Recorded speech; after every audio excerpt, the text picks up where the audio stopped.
Aujourd'hui, j'ai ouvert un livre, comme d'habitude, au hasard, parce qu'il n'y en a pas de hasard, et donc j'ai ouvert le livre du regretté Guy Corneau, paix à son âme, Le meilleur de soi.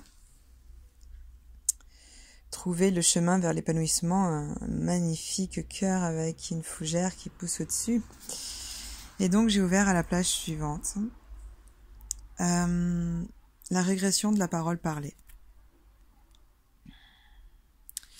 Il me semble que le domaine de la parole régresse constamment. Nous assistons à un recul de la forme verbale au profit des textes écrits à l'ordinateur ou sur le clavier d'un téléphone cellulaire. Je trouve ces nouvelles techniques de communication électronique éminemment pratiques, mais je me rends compte que l'absence de verbe nous confine dans un monde de plus en plus froid et solitaire. Nous sommes devenus des champions de la communication qui déploient leur talent dans le vide des écrans. Qu'est-ce que la parole parlée a de si important que l'on puisse regretter sa régression?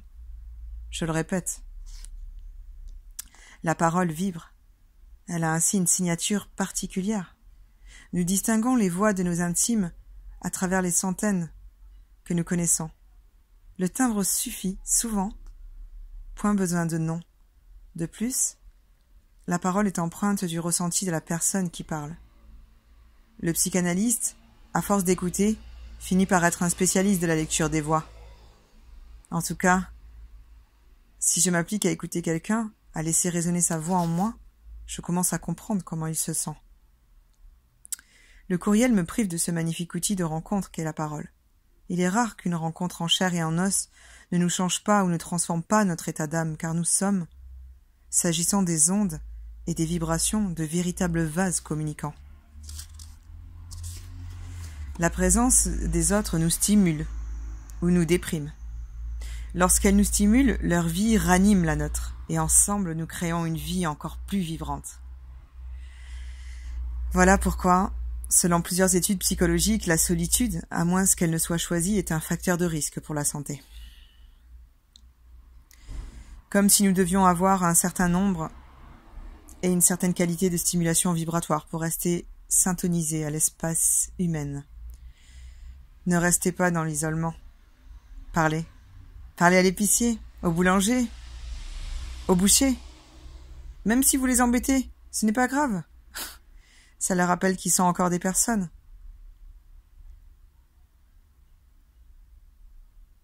Réglez vos affaires en personne, ou à la rigueur au téléphone plutôt que par courriel. Avec vos intimes, parlez de ce que vous ressentez lorsque c'est possible. Osez montrer votre vulnérabilité, philosophez et réglez vos différends. Sortez de votre intimité, sortez de votre timidité, entrez dans l'expression. Vous serez surpris des résultats.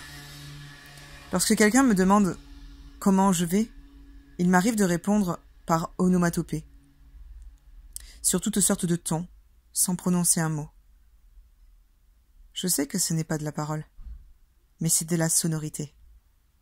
Je le fais volontairement, pour rendre de la vie à notre expression. Où sont passés les cris de joie, de frayeur, de plainte, de contentement des enfants que nous avons été? Pourquoi nos cordes vocales ont-elles été réduites?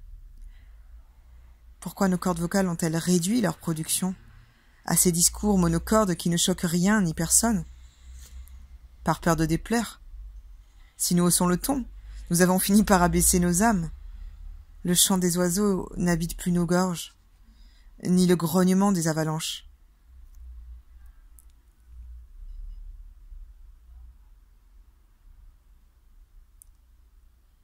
Il ne reste qu'une ombre de notre chant sonore. Laisserons-nous le beau chant des humains se taire sur cette terre? N'ayez crainte. Le meilleur de nous-mêmes veille. Nous attraperons plusieurs maux de gorge avant que cela n'arrive.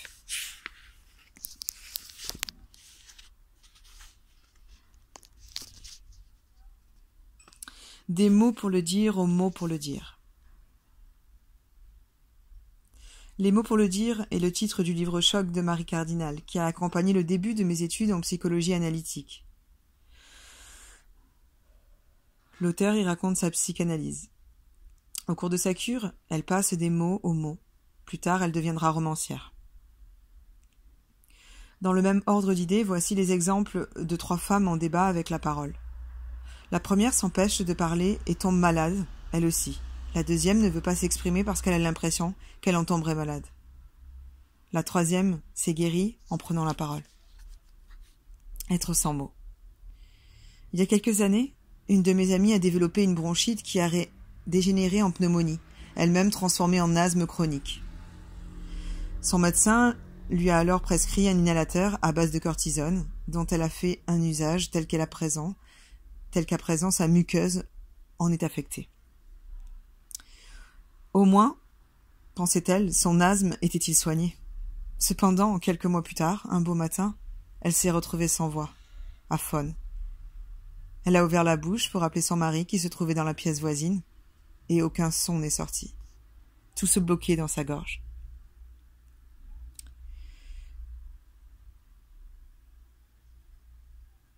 Tous deux sont allés aux urgences, à l'hôpital. À ce moment, elle a eu une sorte de vision. Sa grand-mère lui est apparue, qui lui conseillait de se détendre, de respirer dans son ventre, de laisser le souffle l'apaiser. Tranquillement, mon amie a retrouvé l'usage de ses cordes vocales. L'épisode l'a impressionnée, cependant, et elle a commencé à s'interroger sur les origines de sa maladie.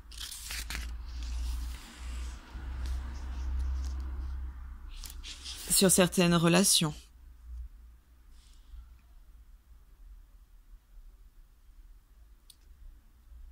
Sur certaines relations entre son état psychologique et son état physiologique. Les symptômes de sa bronchite sont apparus autour de la naissance de son premier enfant, quelques années plus tôt. Son mari voyageait beaucoup pour ses affaires, à ce moment-là.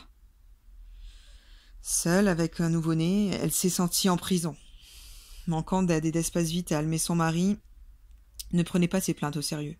La maladie a donc été une autre façon de les formuler. Elle avait besoin d'air et d'attention. Après un certain temps, son époux a réalisé la gravité de la situation. Il a décidé de prendre du temps pour elle et pour son enfant. Comme elle était malade, physiquement, il n'entendait plus ses demandes comme des caprices. Il a réduit le nombre de ses voyages, s'est préoccupé du bien-être de sa femme et a pris ses responsabilités paternelles. Elle a guéri, rapidement.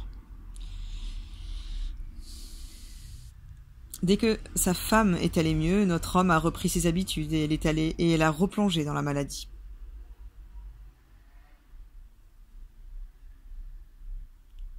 Son esprit avait enregistré qu'elle se faisait mieux entendre lorsqu'elle était affectée physiquement. Le mécanisme s'est répété implacablement, réglé comme une horloge. Après l'asthme, ont survenu l'aphonie et l'étouffement, précisément au moment où elle a voulu appeler son mari. Au fond, mon amie crie sa détresse en dedans. Cette stratégie inconsciente possède plusieurs avantages, tout aussi inconscients. Elle ne dérange personne, elle ne brise pas son image de bonne fille, elle n'étale pas son malheur de façon hystérique, et elle obtient l'attention souhaitée. J'ai proposé à cette amie d'écrire, dans son journal personnel, ce qu'elle ressentait, par rapport à sa situation conjugale et par rapport à elle-même. Voici le mot qu'elle a adressé à son mari. « Je veux te dire que la situation ne me convient pas du tout, mais comme tu me donnes tout ce qu'il faut sur le plan matériel, je ne vois pas la raison de me plaindre. Alors, cela me laisse sans voix. Je me sens impuissante.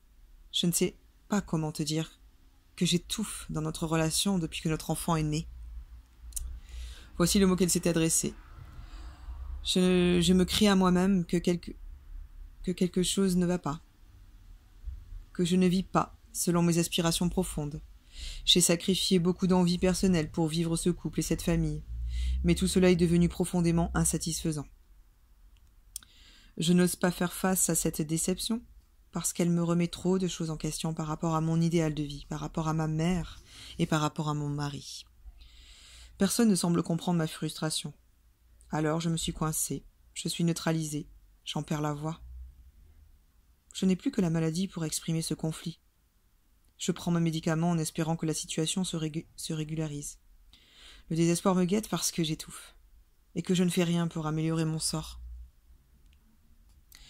Mon amie est une personne hautement idéaliste, aux aspirations conjugales élevées. Avant son mariage, elle contemplait avec délice le bonheur d'une vie à deux. puis à 3, dans l'unité et la joie. L'accommodement qui lui est proposé ne lui va pas du tout. Il trahit ses valeurs profondes. Cet arrangement social lui apporte le bien-être matériel souhaité, mais la laisse affamée dans l'accomplissement de ses valeurs. Le meilleur d'elle-même n'est pas nourri par cette dynamique, où elle répète ses gestes qui finissent par ne plus avoir de sens pour elle. Il ne sera pas confortable pour cette femme de faire face à son insatisfaction profonde afin de réaménager sa relation conjugale, la relation avec sa mère, pour qui un divorce est impensable, et la relation avec son idéal. Pourtant, y avait-il un autre chemin vers une véritable guérison? Écrire un journal personnel marque en partie l'acceptation de sa situation. Cela va peut-être réduire l'ampleur des symptômes. Cette acceptation possède en effet l'avantage de mettre en contribution les forces vives et créatrices de l'inconscient, qui, si elles ne sont pas occupées à produire des malaises pour se faire entendre, tenteront d'ouvrir la voie à d'autres types de solutions.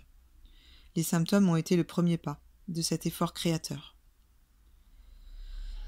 Mon amie sait maintenant qu'elle n'a plus beaucoup de latitude. Son choix, réel, est de se prendre en main pour soutenir ses idéaux ou bien de mourir littéralement à bout de souffle, ayant accepté une sorte de lent suicide par peur de déranger son entourage. Ces cas me semblent exemplaires de ce qu'un certain nombre de femmes vivent ou ont vécu. L'engagement affectif, le mariage et la famille possèdent une valeur importante à leurs yeux. Elles sont prêtes à beaucoup de sacrifices pour le bien-être de leurs époux et de leur progéniture. Ces sacrifices ont du sens et de ce fait ne sont pas vécus comme douloureux. Néanmoins, si un climat d'amour conjugal ne soutient pas l'entreprise, ils perdent vite leur signification à leurs yeux et les symptômes apparaissent. Les hommes éprouvent des difficultés à comprendre la psychologie de leur épouse parce qu'ils vont chercher leur valorisation dans le monde du travail plutôt que dans la vie familiale. Mais hommes ou femmes, ne logeons-nous pas tous à la même enseigne? Ne sommes-nous pas engagés dans un immense travestissement de notre réalité intérieure au profit de notre personnalité, par peur de perdre les biens et la reconnaissance que nous avons amassés? Alors, nous produisons des symptômes pour dire notre désaccord profond, radical, total, au point de mettre notre vie en danger. À dire vrai, nous ne sommes pas sur cette terre pour nous arranger, nous sommes sur cette terre pour manifester l'amour et la créativité que nous portons en utilisant la matière vivante comme tremplin d'expression. Si la suradaptation finit par nous faire perdre de vue notre essence individuelle et universelle, nous nous éteignons. Si la suradaptation finit par nous faire perdre de vue notre essence individuelle et universelle, nous nous éteignons.